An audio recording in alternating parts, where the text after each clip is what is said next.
Stop the FOMO. It appears that TCL has hit a wall with the brute force hardware approach. The new QM9K doubles the dimming zones, and yet here's the truth. You can't brute force your way out of software with better hardware. Let me show you why the specs and hardware don't tell the full story in my comparison with the TCL QM8K and the Sony Bravia 9.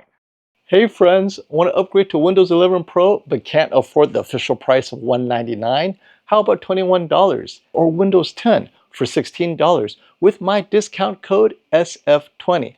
Thanks to our sponsor, Whokeys. Yes, Black Friday is here. Get an additional 30% off with my code SF20. Go to Whokeys.com, add Windows 11 Pro to your cart, apply my discount code SF20, and bam, only $21. Here's how we activate it.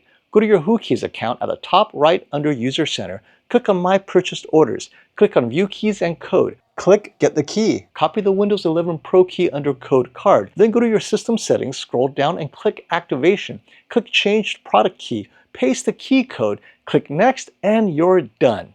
So don't miss out on these amazing deals. Click on my links in the video description below. First, let's make sure all TVs are on the most recent firmware. Here they are, and yes, as of September 29th, they are current. And speaking of these firmware updates, for some context, the Bravia 9 has had 18 months of firmware updates, with the last one happening maybe in August, whereas the QM8K is a 2025 release, and the QM9K just released last month.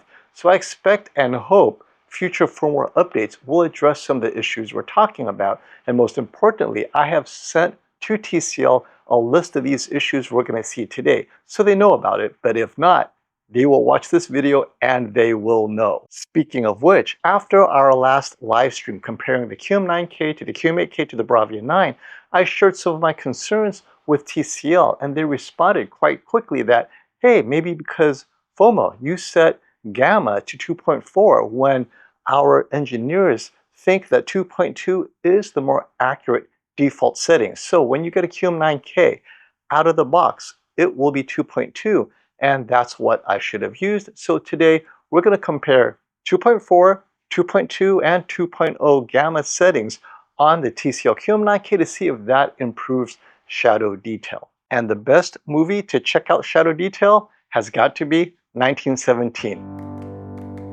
Now, as you can see,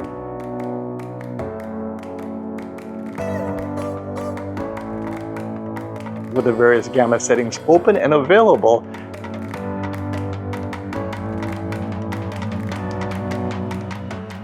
at 2.2, the QM9K is still too dark.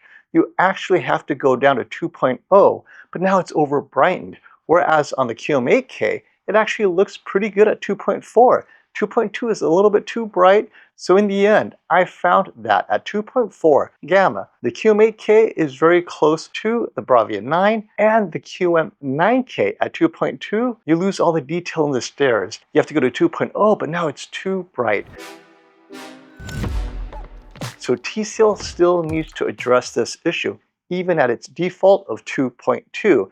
And of course, the Bravia 9, this is why it's my favorite mini-LED TV for the last 2 years, nails it easily. The best shadow detail LCD TV money can buy. But you didn't get the QM9K for shadow detail. You got it for brightness, right? So next scenes are all about brightness. We're talking over 2,000 nits, 4,000, maybe higher. How does the QM9K do?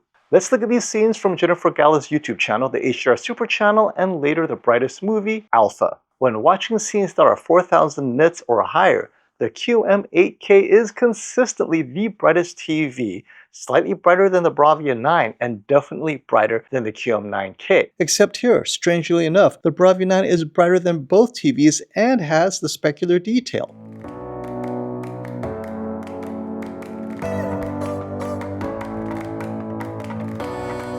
What's up with that, right? I mean, the QM8K is not supposed to be that bright. It is brighter than the QM9K. However, the Bravia 9 is saying, look, we don't have to get that bright. We do not want to compromise color detail. So we'll look at the scenes where there are more color detail, and yep, the Bravia 9, although not as bright as the QM8K, introduces what you expect of Sony, that accuracy in color detail, the extra contrast.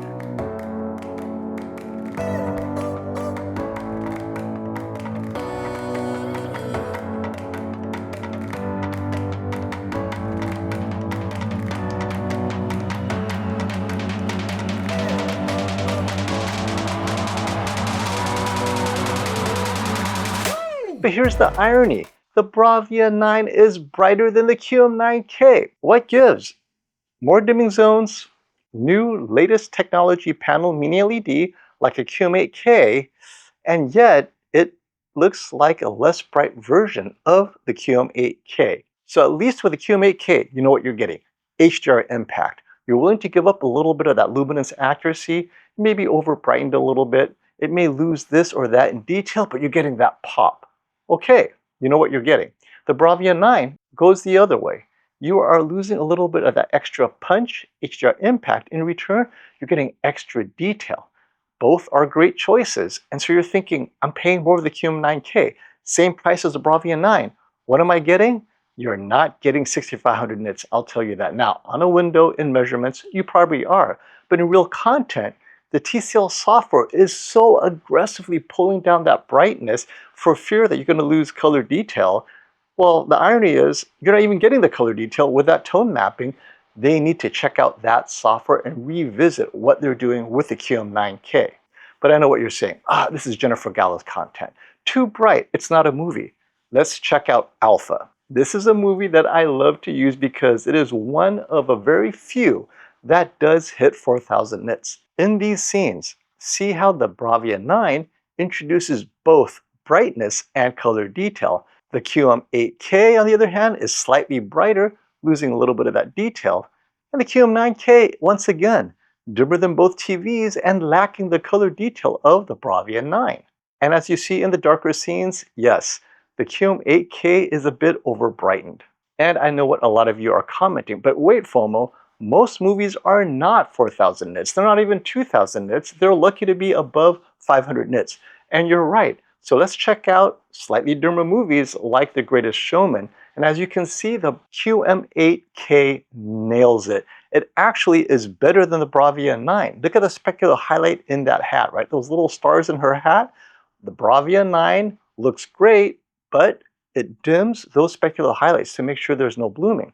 Well, the QM9K nails the specular highlights, brighter than the Bravia 9. And as I raise exposure, there is no additional blooming. Whereas on the QM8K, yes, it's brighter, but the whole thing is brightened. So I expect that of the QM8K, right? It's supposed to be poppy, punchy, HDR, but lacking some of that software nuance of the Bravia 9, whereas the QM9K matches the Bravia 9 in the software nuance in the scene and then gives you that extra pop that only the reference monitor has. So what does this tell me? It tells me that QM9K is a great match for the Bravia 9 when watching content below 1000 nits. And that's what my live stream showed. For whatever reason, on the live stream, none of my content could exceed 1000 nits. I think, and I blame that on possibly my splitter, because as you saw in the stream, I kept on checking the monitor and it kept on hitting 1000 nits. I couldn't get it to break 2000, 3000 nits. And so the Bravia 9 and the QM9K looked identical. I was like, wow, this is pretty good. Well, so did the QM8K. So under 1000 nits, the question is, why are you getting the QM9K when you can get the QM8K? Mostly for luminance accuracy and color accuracy. Consistently, the QM9K is more closely aligned to the reference monitor than the QM8K. The QM8K loses a little bit of skin tone as you get brighter in the scene. We're not talking 2000 nits bright, just in almost any scene. You're losing a little bit of color tone. It feels a little desaturated on the QM8K. And I know you guys aren't kind of calibrated. Many of you will say, well, it could be fixed in calibration. Possibly, but that's not why you get a TCL. You're hoping out of the box it's good enough. And so the QM9K, actually, it's very good there. Out of the box, color accuracy is actually pretty good, better than the QM8K. But, and here's the big but that really gets to me, you can't advertise 6500 nits, get me all excited about it, and never use it. It's like, wait, you're giving me a V8, but you're shutting 2 cylinders off for no reason at all. The Bravia 7 does exactly what the QM9K does. Everything below 1000 nits, it's awesome. It just cannot do what the Bravia 9 can do at 4000 nits, right? And so that tells me you should be choosing between the Bravia 7 or the QM9K. So I need to tell TCL two things. First, your software is better. Under 1000 nits, it's definitely improvement. But I think you could also help the QM8K with these same improvements. Or maybe you do need double the dimming zones to do what you do. I get it. But remember, the Bravia 9 is doing what it does with half the dimming zones. Essentially the same number of dimming zones as the QM8K. And second, you cannot hardware your way out of software. Now, we're talking above 4000 nits, which tells me that maybe the next generation of TCL QM9 series is waiting for Dolby Vision 2. I know I'm always bringing Dolby Vision 2. And this is why, if TCL has hit a wall in its software development in terms of tone mapping, sophistication, that extra nuance that makes a Sony Bravia 9 what it is, and they're waiting for Dolby Vision to help them out, maybe upsample, up-brightening, is that a term? Up-brightening dim content to what the TV is capable of. Well, first, I don't want that to happen if I'm going to lose some color detail. You have enough dimming zones. If Dolby Vision 2 can help TCL to up-brighten, right? Brighten that source content without losing color gradient, do it. If that's what you're waiting for, I get it. Okay. But for now, it is very clear that the TCL flagship TVs has hit a wall. That wall is actually brightness tone mapping. At 1000 nits, QM9K is great. So you tell me, what are your thoughts on TV companies hitting a wall